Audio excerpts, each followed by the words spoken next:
कर्म और योनियों का संबंध भारतीय दर्शन में एक महत्वपूर्ण विषय है, जो जीवन के उद्देश्यों, पुनर्जन्म और आत्मा के मार्ग को समझाने में मदद करता है। हिंदू धर्म, बौद्ध धर्म, जैन धर्म और अन्य भारतीय दार्शनिक परंपराओं में कर्म और योनियों के सिद्धांत को समझाया गया है। यह मान्यता है कि व्यक्ति के कर्म अच्छे या बुरे के अनुसार उसकी अगली जन्म में उसे उचित योनियों की प्राप्ति होती है, जो कि उसकी आत्मा के विकास और पुनर्जन्म के चक्र को प्रभावित करती है। 1. कर्म और योनियों का तात्पर्य। कर्म का अर्थ है कार्य या क्रिया, और यह व्यक्ति के विचार, शब्द और कार्यों के रूप में सामने आता है। भारतीय दर्शन के अनुसार प्रत्येक व्यक्ति अपने कर्मों के फल के अनुसार अगले जन्म में एक विशेष योनि जीवों के वर्ग में जन्म लेता है। यह सिद्धांत मुख्य रूप से संसार, पुनर्जन्म के चक्र और कर्म का फल के सिद्धांतों से जुड़ा हुआ है। योनियां केवल मनुष्य की नहीं होती, बल्कि इनका विस्तार सभी जीवों तक होता है। पशु, पक्षी, कीट आदि सभी योनियां हैं जिनमें जीव जन्म ले सकते हैं। 2. कर्म के प्रकार। हमें समझना होगा कि कर्म के प्रकार क्या होते हैं और वे कैसे हमारी योनियों को प्रभावित करते हैं। सत्कर्म, अच्छे कर्म, ये वे कार्य होते हैं जो दूसरों के प्रति करुणा, प्रेम और दया से भरे होते हैं। ये कर्म व्यक्ति को उच्च योनियों, जैसे देवताओं या पुण्यात्माओं में जन्म दिलाने में सक्षम होते हैं। जो लोग अच्छे कर्म करते हैं, उन्हें स्वर्ग, मोक्ष या सुखद स्थिति की प्राप्ति होती है। दुष्कर्म, बुरे कर्म, ये वे कर्म होते हैं जो आत्मा सेल्फिशनेस, हिंसा, क्रोध और घृणा से प्रेरित होते हैं। ये बुरे कर्म व्यक्ति को निचली योनियों, जैसे पशु, कीट आदि में जन्म दिलाते हैं। निष्क्रिय कर्म, कभी कभी व्यक्ति कर्म नहीं करता, तो वह अपने जीवन में निष्क्रिय रहता है। ऐसे कर्म व्यक्ति के मानसिक और शारीरिक संतुलन पर असर डालते हैं, और यदि वह जीवन में कोई अच्छा कार्य नहीं करता, तो उसका जीवन व्यर्थ हो सकता है। 3. पशु पक्षियों का उदाहरण। हमें यह समझने के लिए पशु पक्षियों की स्थिति का अध्ययन करना चाहिए। भारतीय शास्त्रों में अक्सर यह कहा जाता है कि जो व्यक्ति अपने जीवन में बुरे कर्म करता है, वह अगला जन्म पशु या पक्षी के रूप में प्राप्त करता है। पशु योनि। जिन लोगों ने अपने जीवन में हिंसा, दया की कमी और आत्मकेंद्रित कर्म किए हैं, उन्हें अगला जन्म पशु योनि में होता है। यह योनि दुख और कष्ट की स्थिति है, क्योंकि पशु अपनी बुद्धि का पूरी तरह से उपयोग नहीं कर सकते और उन्हें केवल अपनी भौतिक आवश्यकताओं के लिए संघर्ष करना पड़ता है।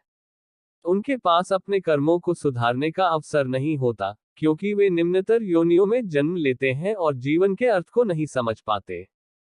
पक्षी योनि। पक्षी योनि को भी एक माध्यमिक स्थिति माना जाता है। यदि किसी व्यक्ति ने अपने जीवन में गलत कार्य किए लेकिन साथ ही साथ कुछ अच्छे कार्य भी किए, तो उसे पक्षी योनि में जन्म मिल सकता है। पक्षियों को उड़ने की स्वतंत्रता मिलती है, लेकिन वे भी दुखी और सीमित होते हैं क्योंकि उनकी समझ का स्तर बहुत कम होता है। पक्षी अधिकतर अपने अस्तित्व के लिए संघर्ष करते हैं और उनका जीवन भी एक निश्चित उद्देश्य के लिए नहीं होता है। 4. कर्मफल के सिद्धांत के अनुसार पशु पक्षियों का जन्म। भारतीय दर्शन में यह स्पष्ट रूप से कहा गया है कि हम जैसा कर्म करते हैं, वैसा ही हमारा फल मिलता है। यह सिद्धांत विशेष रूप से कर्मफल के रूप में जाना जाता है। जब कोई व्यक्ति बुरे कर्म करता है, तो वह अपनी आत्मा की गिरावट की दिशा में बढ़ता है और उसकी अगली योनि निम्नतर हो सकती है।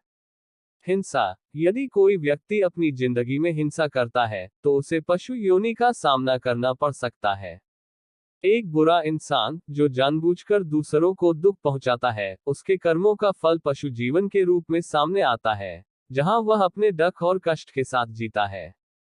दया और प्रेम। जो लोग अपने जीवन में दया और प्रेम का पालन करते हैं, उनके अच्छे कर्म उन्हें उच्च योनियों में जन्म दिलाते हैं। ऐसे लोग न केवल मानव योनि में जन्म लेते हैं, बल्कि देवताओं या पुण्यात्माओं के पास भी जा सकते हैं। ज्ञान की प्राप्ति। एक व्यक्ति जो ज्ञान की ओर बढ़ता है, जो सत्य और धर्म का पालन करता है, उसे उच्चतम जन्म मिलता है। यह जन्म न केवल मनुष्य योनि में होता है, बल्कि वह मोक्ष की ओर भी अग्रसर होता है। 5. पशु और पक्षियों के जीवन में आध्यात्मिक दृष्टिकोण। भारतीय दृष्टिकोण से पशु पक्षियों का जीवन केवल शारीरिक जीवन नहीं है, बल्कि आध्यात्मिक दृष्टि से भी उनका एक महत्व है। पशु और पक्षी भी अपने कर्मों के फल के रूप में जीवन जीते हैं, लेकिन उनके पास आत्मा का बोध और उच्चतर ज्ञान नहीं होता, जो मनुष्यों के पास होता है। पशुओं का जीवन, वे अपने जीवन में केवल भौतिक कष्ट और जरूरतों के लिए संघर्ष करते हैं। इस संघर्ष में उन्हें आध्यात्मिक या धार्मिक उन्नति का कोई अवसर नहीं मिलता। इसलिए पशु योनि को एक दुखपूर्ण स्थिति माना जाता है। पक्षियों का जीवन, पक्षियों को एक सीमा तक स्वतंत्रता मिलती है, जैसे कि वे उड़ सकते हैं, लेकिन उनका जीवन भी संघर्ष से भरा होता है। वे अपने अस्तित्व के लिए निरंतर संघर्ष करते हैं और जीवन का अर्थ और उद्देश्य समझने में असमर्थ होते हैं। 6. मानव योनि का महत्व। मनुष्य की योनि को सबसे अधिक महत्वपूर्ण माना गया है क्योंकि इसमें आत्मज्ञान और मोक्ष प्राप्ति का अवसर मिलता है। मानव योनि में जन्म लेने वाले व्यक्ति के पास अपने कर्मों को सुधारने, सही दिशा में चलने और आत्मा के ऊंचे स्तर तक पहुंचने का अवसर होता है। जो लोग अच्छे कर्म करते हैं और धर्म का पालन करते हैं, वे अगले जन्म में उच्चतम स्थिति में पहुंच सकते हैं। वही लोग जो बुरे कर्म करते हैं, वे निम्नतर योनियों में जन्म लेते हैं। 7. निष्कर्ष। इस प्रकार यह स्पष्ट है कि हमारी वर्तमान जीवन की परिस्थितियां हमारे पिछले कर्मों का परिणाम है, और हमारे भविष्य का मार्ग भी हमारे वर्तमान कर्मों पर निर्भर करेगा। योनियों का सिद्धांत हमें यह सिखाता है कि हमारे कर्मों का असर केवल इस जीवन में ही नहीं, बल्कि हमारे अगले जन्म में भी होगा। हमेशा यह याद रखना चाहिए कि हमारे कर्म हमें जो भी परिणाम दिलाएं, वे हमारे ही द्वारा किए गए कार्यों के फल होते हैं। अगर हम अच्छे कर्म करते हैं, तो हमें उच्च योनि प्राप्त होगी, और यदि हम बुरे कर्म करते हैं, तो हमें निचली योनियों का सामना करना पड़ेगा।